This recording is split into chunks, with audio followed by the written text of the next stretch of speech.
There's an old saying that I heard that there's two kinds of people born in the hospital every day.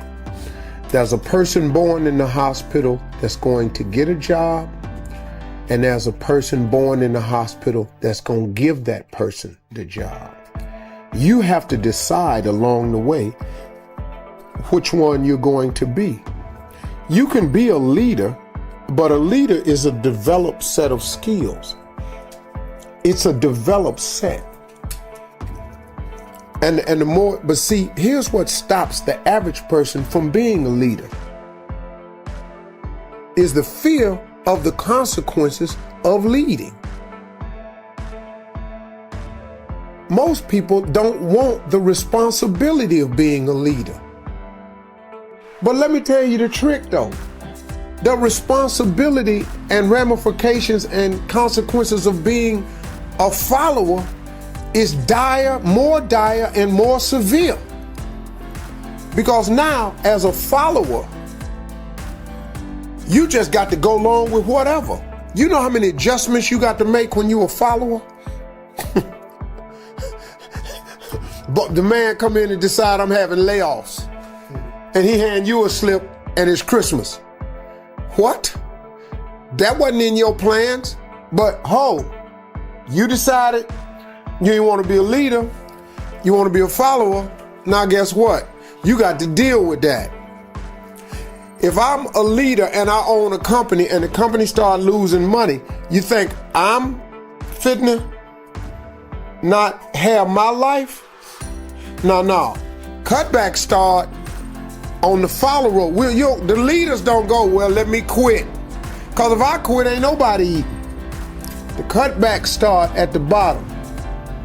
So you have to make a decision if you're going to be a leader or not. But understand what a leader is, though. Sometimes you just really want to be the leader of your own life. See, you don't have to lead a world leader. I have no aspirations of being Martin Luther King. I have no aspirations of being Gandhi. None whatsoever. I had really no aspirations of being the leader that I've become today. That I got young men listening to me that I wasn't even really counting on. I got dudes emailing me, man, running up to me, man, at Essence. This brother ran up to me and Terrence was stopping him from talking to me. And the big brother, about 300 some pounds, sweating, had a chef coat on, had a thermometer pen, sweating all over the place. He had seen me come off stage, saw me go through the back. He ran all the way around to meet me. And Terrence, stand down, soldier.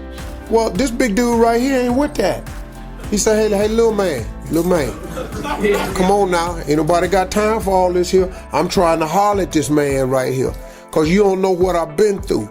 Stand down, soldier. Little man, before this turned into something else, I got to see him today. His whole thing was he was a prison inmate down in New Orleans, had been listening to me on the radio since 2005. Did his 5 years, got out the joint, started studying in prison food prep because he said, man, you told me one morning you ain't got to sit there and do nothing. You can better yourself from behind the wall and make one plan on not to come back. He said, you changed my whole life. He said, I come to tell you, man, I'm the chef right now at the Hilton. But the big dude was just crying. You know, we end up hugging. I cried with him because, you know, I be feeling people like that. I have no idea, nor did I have an aspiration to be an inspirational person to them. But I have always asked God in my own way to make me a relevant person. You know, I don't want to be a cat that when I die, ain't nobody tripping. Church empty. Ain't nothing right here, because, you know, it's two things, you know, when a person dies on their tombstone, there's a birth date, there's a dash, and then there's a date of your demise. And let me tell you something, when you die, they're not going to talk about your birthday. They're not going to talk about the day you died. The biggest conversation will be about that dash, that little dash. That's the life you lived in the middle of that date of birth and the date of demise. That dash will determine who you are.